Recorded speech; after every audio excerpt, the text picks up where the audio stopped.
तर नमस्कार मित्रांनो, पुन्हा एकदा आपल्या नवीन व्हिडिओमध्ये तुमचं खूप स्वागत आहे मित्रांनो. तर मित्रांनो, तुम्ही पाहू शकता आज आपल्या साईटवरती जे बेसपीटच्या वर काम येतं ते काम सुरू झालं होतं आणि बेसपीटच्या वर काम सुरू झाल्यानंतर तुम्ही पाहू शकता आपल्या साईटवरती आता या खिडक्या बसवण्याचं काम चालू होतं. तर मला बऱ्याचशा मित्रांची कमेंट आली होती, म्हणजे किरण भाऊ, ज्यावेळेस आपण बेसपीटच्या वरती काम करत असतो, ज्यावेळेस आपण खिडकी बसवत असतो, ते खिडकी बसवताना आपण जो खिडकीच्या वर जो सज्जा राहतो म्हणजे तो आपण किती इंच बाहेर घेतला पाहिजे म्हणजे. तर त्याच आपण आपल्या व्हिडिओमध्ये एकदम सविस्तर सांगणार आहे, जेणेकरून माझे जेवढे पण फॉलोअर्स असतील, जेवढे मित्र असतील, ज्यांच्या नवीन घराचे कामं चालू असतील, त्यांना त्यांचं काम करताना एकदम सविस्तर आणि एकदम चांगल्या पद्धतीनं नियोजन करतील. तर आज आपल्यासोबत राहुल मिस्त्री आपल्या एकदम सोप्या भाषेत सांगणार आहे, जेणेकरून तुम्हाला समजून अशा भाषेत सांगणार आहे की आपला जो खिडकी राहते त्या खिडकीची आपण किती इंचापर्यंत बाहेर सज्जा घेतला पाहिजे, जेणेकरून आपल्या जो पाऊस येतो घरामध्ये किंवा ओल होती ती होणार नाही आणि होणारे नुकसान टाळता येईल. तर राहुल मिस्त्री नमस्कार.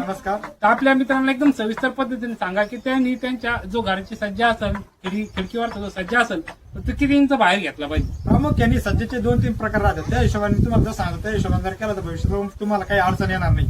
तर दिसतेची समजा बेडरूमची खिडकीची हाईट वेगळी राहते, हॉलची खिडकीची हाईट वेगळी राहते आणि किचनची राहतेची खिडकीची हाईट वेगळी राहते. त्यानुसार आपल्याला सज्जा करणं खूप महत्वाचं राहतं. आता मी प्रामुख्याने तुम्हाला 2-3 प्रकार सांगणार आहे, तुम्ही लक्षात ठेवायला पाहिजे, म्हणजे भविष्यात तुम्हाला अडचण येणार नाही.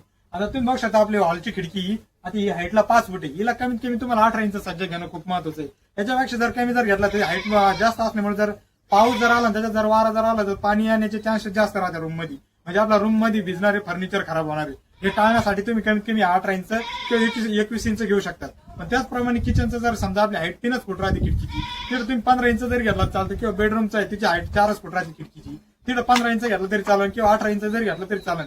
या पद्धतीने तुम्ही तुमचं सज्ज टाकलं पाहिजे, म्हणजे विलेवेशन बी एकदम टकाट दिसेल आपल्याला आणि आपल्याला जे महत्वाचं जे काम आहे ते बी चांगलं क्वालिटीचं होईल आणि भविष्यात तुम्हाला काही अडचण येणार नाही.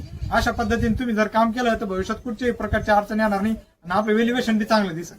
तर ठीक आहे मित्रांनो, ज्या पद्धतीने राहुल मिस्त्री आपल्या एकदम सोप्या भाषेत सांगितलं का घरामध्ये पाणी जाऊन आपलं फर्निचर जर असेल किंवा इतर ज्या महागाच्या ज्या वस्तू असतात तर त्या खराब होऊ नये म्हणून आपण अशा पद्धतीनं नियोजन करायचे, जेणेकरून प्रत्येक खिडकीची हाईटनुसार आपल्याला जो सज्जा आहे तो सज्जा घ्यायचा आहे. नाही तर बऱ्याचशा ठिकाणी मी पाहत असतो का हाईट किती बी ठेवलेला असते तर त्याचे फक्त 15 इंच बाहेर घेतला असतो, तर ती पद्धत चुकीची आहे.